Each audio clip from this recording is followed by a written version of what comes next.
Well, I think the numbers are very real. We've seen growth pick up significantly in the last 2 years. It's been on the back of significant investments in infrastructure by the government. There's a major rural push in investment taking place as well.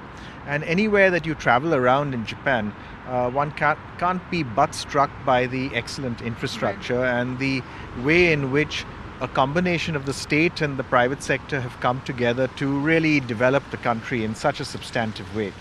And I think those same opportunities exist in India. The Japanese economy is doing okay, but no question the rates of growth are relatively slow. And to improve their own returns, I think Japanese investors are increasingly looking at opportunities in countries like India.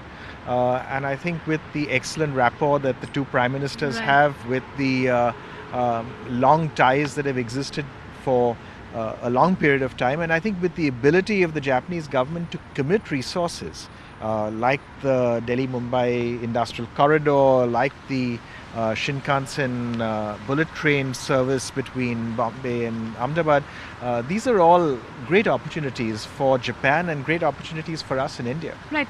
I'll tell you why I asked the about the GDP numbers, because manufacturing is not really picking up. How confident are you about the manufacturing numbers, and do you really see any kind of activity in terms of manufacturing? Because private investment is still very weak in India, and that is not really reflecting in on the corporate balance sheets or in terms of the activity on ground. So if you look at manufacturing growth, the manufacturing growth within the GDP growth numbers is okay.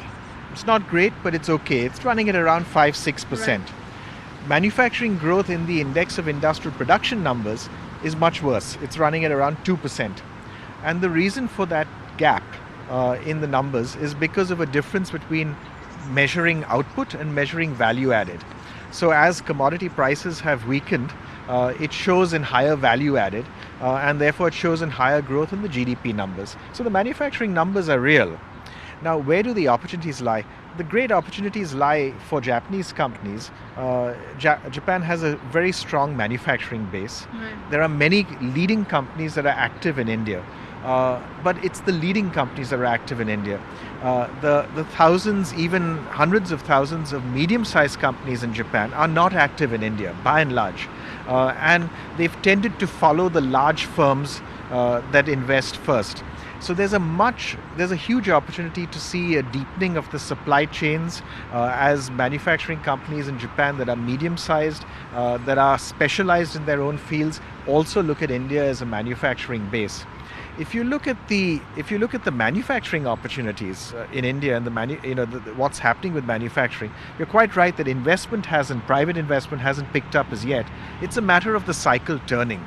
In the last now about 6 months, more and more sectors are reporting an upturn in demand. And as this demand gets more solid, we'll see the investment cycle turn also as capacity is absorbed. Find us on Facebook at facebook.com/ETNow, and don't forget to click the like button. You can also follow us on Twitter at ETNowLive. To stay updated with all our programming, hit the subscribe button on our YouTube channel by logging on to youtube.com/user/ETNow.